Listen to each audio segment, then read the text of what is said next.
To aliens, they're monsters. To humans, they're good boys. Across the galaxy, countless species evolved on worlds that forged them into cautious, gentle, or calculating beings. Most learned that survival meant avoiding predators, hiding from danger, and building civilizations that minimized risk. To them, peace and safety were the ultimate goals. Then they met humanity, children of a death world. A species that not only endured predators but made them partners. What baffled the galaxy most wasn't just humanity's resilience. It was their companions. Dogs.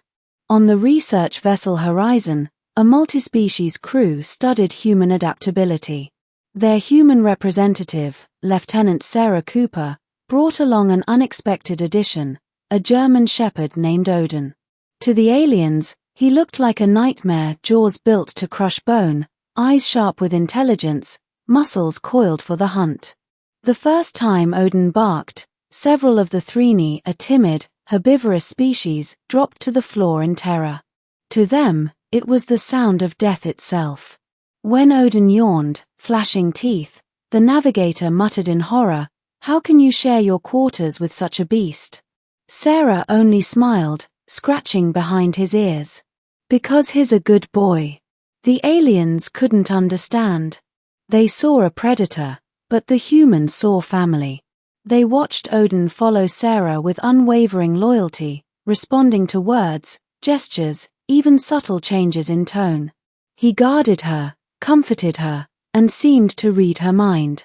Yet to the others, every wag of his tail felt like a predator's warning. That perception changed during the ambush. While surveying a derelict vessel, the crew was attacked by KRYL scavengers, raiders notorious for their brutality. The alien crew panicked. Sarah shouted for cover, but it was Odin who moved first. With a growl that echoed like thunder, he leapt between his human and the attackers. The KRYL faltered. Odin lunged, snapping and driving them back, not killing but controlling the fight. His precision was terrifying, each motion trained, each bite measured. By the time reinforcements arrived, the scavengers were fleeing.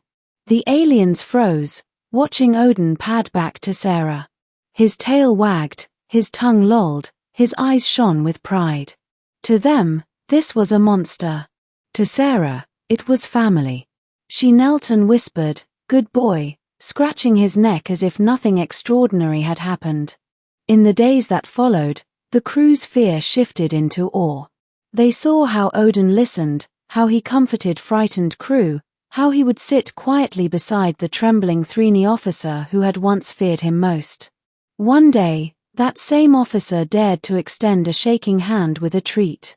Odin sniffed, accepted it gently, and rested his head in their lap. "He trusts me," the officer whispered. Sarah smiled. "That's rarer than gold." Word spread across the galaxy. Reports of humanity's terrifyingly loyal predators circulated through academies and military councils. Aliens described them as monsters tamed by monsters, guardians that bonded with their humans so deeply they would fight to the death without hesitation. Entire empires shuddered at the thought. If this was only a human pet, what was humanity capable of themselves? Yet on Earth, none of this was strange. They were not monsters. They were companions, protectors, and beloved friends. To aliens, they were nightmares. To humans, they were just good boys.